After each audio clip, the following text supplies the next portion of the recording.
ಜಮೀರ್ ಅಹಮದ್ ಖಾನ್ ಅವ್ರನ್ನ ನೀವು ಅಕ್ಸೆಪ್ಟ್ ಮಾಡಿದ್ದೀರಿ, Zameer Ahmed Khan is my voice ಅಂತ ನೀವು ಅಂದ್ಕೊಂಡ್ರೆ ಅವರ ವಾಯ್ಸ್ ಅನ್ನ ಹತ್ತಿಕ್ಕೋಕೆ ಈಗ ಕಾಂಗ್ರೆಸ್ ಪಾರ್ಟಿಯಲ್ಲಿ ಷಡ್ಯಂತ್ರ ನಡೀತಾ ಇದೆ.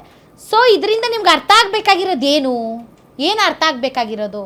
ನಮಗೆ ಇವಾಗ ಏನು ಗೊತ್ತಾ ಮೇಡಮ್, ನಾವು ಇಷ್ಟು ದಿವಸನಿಂದ ಕಾಂಗ್ರೆಸ್ಗೆ ನಂಬ್ಕೊಂಡಿದ್ದು ಮೇಡಮ್. ಈ ದಾವಣಗೆರೆನಿಂದ ನಮಗೆ ಬಹಳ ಬೇಸರ. ನಿಮ್ಗೆ ಅನಿಸ್ತಾ ಇದೆಯಾ ನಾವು ಸಿದ್ದರಾಮಯ್ಯನವರೇ ನಮ್ಮ ನಾಯಕ, ಮುಸಲ್ಮಾನರ ಅನಭಿಷಿಕ್ತ ನಾಯಕ, ಅಲ್ಪಸಂಖ್ಯಾತರ ಅನಭಿಷಿಕ್ತ ನಾಯಕ, ಹಿ ಈಸ್ ಅವರ್ ಲೀಡರ್ ಅಂತ ತಾವು ಅಂದ್ಕೊಂಡಿದ್ರಿ ಸಿದ್ದರಾಮಯ್ಯನವ್ರನ್ನ. ಸಿದ್ದರಾಮಯ್ಯನವರನ್ನ ಅವ್ರ ಸಮುದಾಯದವರು, ಕುರುಬ ಸಮುದಾಯದವರು ಅಷ್ಟು ಬೆಂಬಲಿಸಿದ್ರೋ ಇಲ್ವೋ ಗೊತ್ತಿಲ್ಲ, ಬಟ್ ನೀವು ಮುಸಲ್ಮಾನರಂತೂ ಸಿದ್ದರಾಮಯ್ಯನವರು ನಮ್ಮ ನಾಯಕ ಅಂತ. ಸೊ ಈಗ ನಿಮ್ಗೆ ಅನಿಸ್ತಾ ಇದೆಯಾ ನಮ್ಮ ಸಮುದಾಯದ ಒಬ್ಬ ನಾಯಕ ಬೇಕಾಗಿತ್ತು, ಇವ್ರನ್ನ ಬಿಟ್ಟು ನಮ್ಮ ಸಮುದಾಯದ ನಾಯಕನನ್ನೇ ನಾವು ಬೆಳೆಸಿದ್ರೆ ಇವತ್ತು ನಮ್ಮ ಧ್ವನಿ ಆಗ್ತಾ ಇದ್ರು ಅಂತ.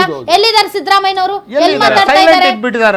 ಅವರು ಏನು ಮಾತಾಡ್ತಾ ಇಲ್ಲ, ಎದುರುಗಡೆ ಬಂದ್ಬಿಟ್ಟು ಸೈಲೆಂಟ್ ಆಗ್ಬಿಟ್ಟಿದ್ದಾರೆ. ಲೀಡರ್ ಬೇಕಿಲ್ಲ ನನಗೆ, ಈ ರಾಜ್ಯಕ್ಕೆ ಒಬ್ಬ ಲೀಡರ್ ಬೇಕಾಗಿದೆ. ನೋಡಿ ನಮ್ಗೆ ಏನಂದ್ರೆ ಇವಾಗ ಮುಸ್ಲಿಂ ಪಾಪ್ಯುಲೇಷನ್ ಜಾಸ್ತಿ ಆದ ತಕ್ಷಣ ನಮ್ಗೆ ಟಿಕೆಟ್ ಕೊಡ್ಬೇಕಂತ ಕೇಳುವ ಆ ಮನಸ್ಥಿತಿ ಇದೆಯಲ್ಲ, ಅದು ಅಗೇನ್ಸ್ಟ್ ಡೆಮೋಕ್ರಸಿ. ಅದು ಬೇರೆ ವಿಷಯ. ಸಂವಿಧಾನದಲ್ಲಿ ಪ್ರಜಾಪ್ರಭುತ್ವ ವ್ಯವಸ್ಥೆಯಲ್ಲಿ ಎಲ್ಲರಿಗೂ ರೆಪ್ರೆಸೆಂಟೇಷನ್ ಬೇಕು. ಇಲ್ಲಿ ಸಾಮಾಜಿಕ ನ್ಯಾಯ ಅನ್ನುವಂತ ತಳಹದಿಯ ಮೇಲೆ ರಚನೆಯಾಗಿರುವಂತದ್ದು. ರಾಧಾಯಿರಾವ್ ಅವ್ರೆ, ನಾನೇನ್ ಹೇಳ್ಕೊತಂದ್ರೆ, ಒಂದು ಹಿಂದೂ ಡಾಮಿನೇಟೆಡ್ ಏರಿಯಾನಲ್ಲಿ ಉಮರ್ ಶರೀಫ್ ನಿಲ್ಬೇಕಂತ ಆಸೆ ಪಡ್ತಾನೆ. ಆವಾಗ ಯಾರು ಕೂಡ ಇಲ್ಲ ರೀ ನಿಮ್ಗೆ ಓಟ್ ಬೀಳಲ್ಲ ಅಂತ ಹೇಳುವ ಆ ಮನಸ್ಥಿತಿ ಬಂದ್ರೆ ಅದು ಏನಂದ್ರೆ ನೀವೆಲ್ಲ ಧರ್ಮ ನೋಡ್ಕೊಂಡೇ ಓಟ್ ಹಾಕ್ತಿರಂತ ಅನ್ಸ್ತು. ಉಮರ್ ಶರೀಫ್ ಅವರೇ, ಅದಕ್ಕೆ ಇನ್ನು still long way to go. ಆದ್ರೆ ನೀವೇ ಜಾಸ್ತಿ ಸಂಖ್ಯೆಯಲ್ಲಿರುವಂತಹ ಕ್ಷೇತ್ರದಲ್ಲೇ ನಿಮ್ಗೆ ಟಿಕೆಟ್ ಕೊಡ್ತಾ ಇಲ್ಲ, ಇನ್ನು ಹಿಂದೂಗಳು ಜಾಸ್ತಿ ಇರೋ ಕ್ಷೇತ್ರಗಳಲ್ಲಿ ನಿಮ್ಗೆ ಟಿಕೆಟ್ ಕೊಟ್ಬಿಡ್ತಾರೆ. Fight for your rights. ಅಲ್ಲೇ ಗೆಲ್ಬೇಕು, ಸೋಷಿಯಲ್ ಸರ್ವಿಸ್ ಮಾಡಬೇಕು, ಬೇರೆ ಏರಿಯಾನಲ್ಲಿ ಸೇರ್ಸೋದೇ ಇಲ್ಲ. ನಾಮಕೆ ವಾಸ್ತ ಮಾಡಿರೋದು ಎಲ್ಲಿದ್ದಾರೆ ಮೇಡಮ್? ಸಿದ್ದರಾಮಯ್ಯ ಅವರು ಹೆಲಿಕಾಪ್ಟರ್ ನಲ್ಲಿ ಹೋಗ್ತಾ ಇದಾರಲ್ಲ, ಅವ್ರಿಗೆ ಬೇಕಾಗಿರೋದು ಯಾರು? ಸಿದ್ದರಾಮಯ್ಯರ್ಗೆ ಬೇಕಾಗಿರೋದು ಏನು? ಹೆಲಿಕಾಪ್ಟರ್ ಬೇಕು, ಹೋಗ್ಬೇಕು, ನಾವು ಅವ್ರಿಗೆ ಟಿಕೆಟ್ ಕೊಡ್ಬೇಕು. ಯಾರಿಗೆ? ಅವ್ರಿಗೆ. ಅಲ್ಲಿ ದಾವಣಗೆರೆ ಇನ್ನೂ ನಾವು ಸೋಲ್ಸಿಲ್ಲ. ಇಲ್ಲ ಮೇಡಮ್, ಇನ್ನು ನಾವು ಸೋಲ್ಸಿಲ್ಲ ಯಾವ್ದೂನು.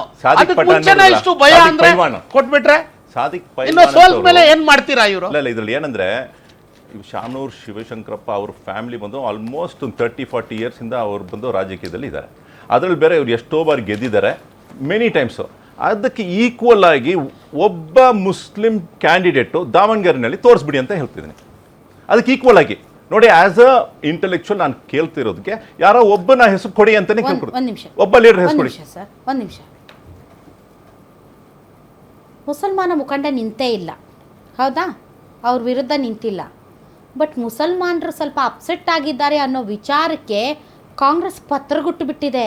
That is the change, that is the impact ಮುಸಲ್ಮಾನರು ಆ ಕ್ಷೇತ್ರದಲ್ಲಿ ತರ್ತಾ ಇರೋದು. ಇವತ್ತು ಯಾಕೆ ದಾವಣಗೆರೆ ವಿಚಾರವನ್ನು ಇಟ್ಟುಕೊಂಡು ಕಾಂಗ್ರೆಸ್ ಇಷ್ಟು ದೊಡ್ಡ ಕ್ರಮಕ್ಕೆ ಮುಂದಾಗಿದೆ ಅಂತಂದರೆ ಅಲ್ಲಿ ಮುಸಲ್ಮಾನರು ಅಪ್ಸೆಟ್ ಆಗಿದ್ದಾರೆ ಅಂತ. ಸೊ ಮುಸಲ್ಮಾನರಿಗೆ ಶಕ್ತಿ ಇಲ್ಲ, ಮುಸಲ್ಮಾನರು ಇಂಪ್ಯಾಕ್ಟೇ ಮಾಡೋಕ್ಕಾಗಲ್ಲ, ಅಥವಾ ಮುಸಲ್ಮಾನರು ವೀಕ್ ಅಂತ ನೀವು ಭಾವಿಸಬೇಕಾಗಿಲ್ಲ. ಇವತ್ತು ಕಾಂಗ್ರೆಸ್ ಪಾರ್ಟಿಯಲ್ಲಿ ತಲ್ಲಣಗಳು ಸೃಷ್ಟಿ ಆಗ್ತಾ ಇದೆ ಬಿಕಾಸ್ ಮುಸಲ್ಮಾನ ವೋಟ್ ಬ್ಯಾಂಕ್ ನಮ್ಮಿಂದ ಎಲ್ಲಿ ದೂರ ಆಗುತ್ತೆ ಅಂತ.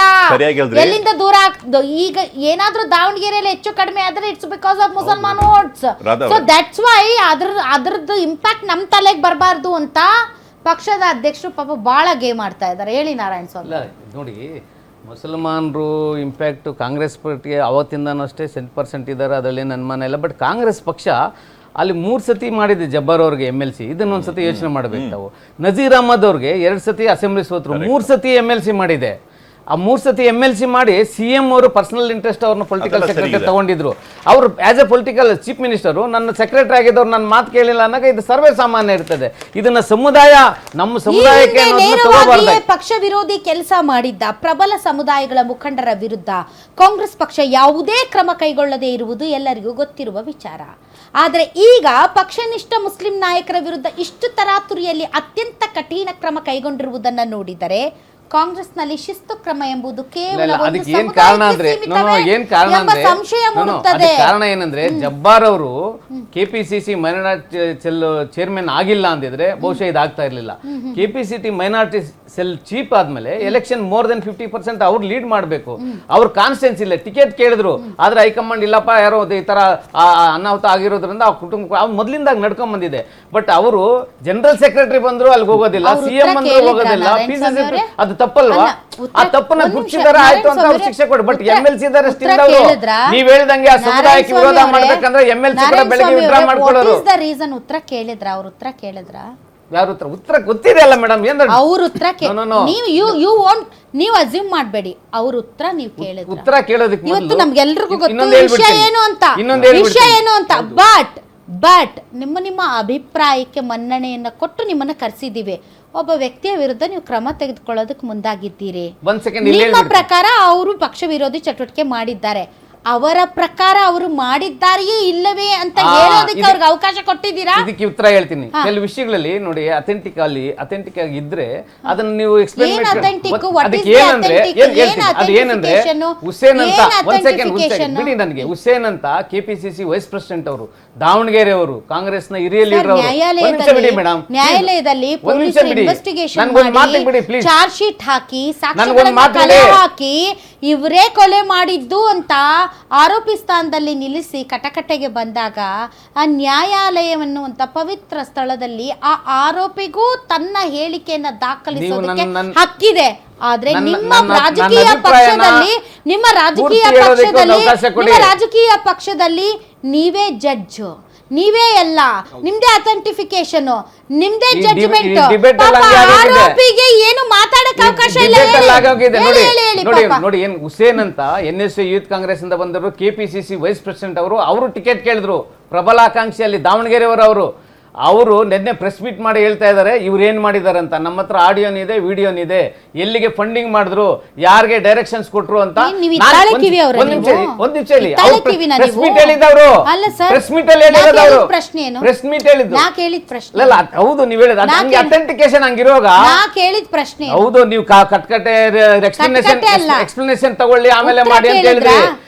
ಕಾರಣ ಕೇಳಿದ್ರಾ? ಕಾರಣ ಕೇಳೋದಕ್ಕೆ ಮೊದಲು ಅತ್ತ ಗೊತ್ತಾಗಿದ್ದಲ್ಲ, ಹೌದು ಮಾಡಿದ್ದಾರೆ ಅಂತ ನಿಮ್ಗೆ ಕನ್ಫರ್ಮ್ ಗೊತ್ತಾಗಲ್ಲ ಆಗಿದ್ದಿಲ್ಲ. ಸರ್, ನೀವು ಕಾರಣ ಅವ್ರು ಕೇಳಿದ್ರೆ ಸಾಕ್ಷಿ ಹೇಳ್ತಾ ಇದ್ದಾರಲ್ಲ. ಸತೀಶ್ ಜಾರಕಿಹೊಳಿ ಅವರು ಇದನ್ನೇ ಹೇಳಿದ್ದು. ನೀವು ಪ್ರೊಸೀಜರ್ ಅನ್ನ ಅವರಿಗೆ ಒಂದು ಉತ್ತರ ಕೊಡೋದಕ್ಕೆ ಟೈಮ್ ಕೊಡ್ಬೇಕಾಗಿತ್ತು. ಒಂದು ಎರಡು, ಇದು ಏನನ್ನ ತೋರಿಸುತ್ತೆ ಅಂದ್ರೆ ನಿಮ್ಮಲ್ಲಿ ಹೈರಾರ್ಕಿ ಚುನಾವಣೆ ಅನ್ನೋದು ತೋರಿಸುತ್ತೆ, ಮೇಡಮ್, ನಿಮ್ಮಲ್ಲಿ ವಾರ್ ಹೈರಾರ್ಕಿ ತೋರಿಸುತ್ತೆ, ಚುನಾವಣೆ ನಿಮ್ಮಲ್ಲಿ ಅನ್ನೋದು ವಾರ್ ಹೈರಾರ್ಕಿ ಬಿಲ್ಡರು. ತೋರಿಸುತ್ತೆ ಅವರು ಮತ್ತು senior ಸರ್ವಾಧಿಕಾರಿ leader. ಧೋರಣೆ, ಮೂರ್ ಸತಿ ಸರ್ವಾಧಿಕಾರಿ MLC ಆಗಿರೋರು. ಧೋರಣೆ, ನಿಮ್ಮ ಅವರು ಪಕ್ಷದ ಅಧ್ಯಕ್ಷರ ದುಸ್ರಾ ಎನ್ಸ್ಬಾರ್ದು, ಸರ್ವಾಧಿಕಾರಿ immediate ಧೋರಣೆ field ಬರ್ಬೇಕು. ತೋರಿಸುತ್ತೆ. ಕಾಂಗ್ರೆಸ್ ಸರ್ವಾಧಿಕಾರಿ ಧೋರಣೆ. ಕಾಂಗ್ರೆಸ್ ಪಾರ್ಟಿ ಬಹಳ ಡಿಸಿಪ್ಲಿನ್ ಉತ್ಕರ್ಷ್. ಪಾರ್ಟಿ. ಉತ್ಕರ್ಷ್. ಅವರು ಸೀನಿಯರ್ ಲೀಡರ್, 3 ಸತಿ MLC. ಅವ್ರು ವಾರ್ ಫೀಲ್ಡ್ ಬರ್ಬೇಕಾಗಿತ್ತು. ಅವ್ರ ಊರಲ್ಲಿ ಉತ್ಕರ್ಷ್ ಯುದ್ಧ ನಡೆಯುವಾಗ ಇವ್ರನ್ನ ಕಾಂಗ್ರೆಸ್ ಪಕ್ಷದ ಒಂದ್ ನಿಮಿಷ ಎಂಜಾಯ್ ತಡ್ರಿ ಮಾಡೋರು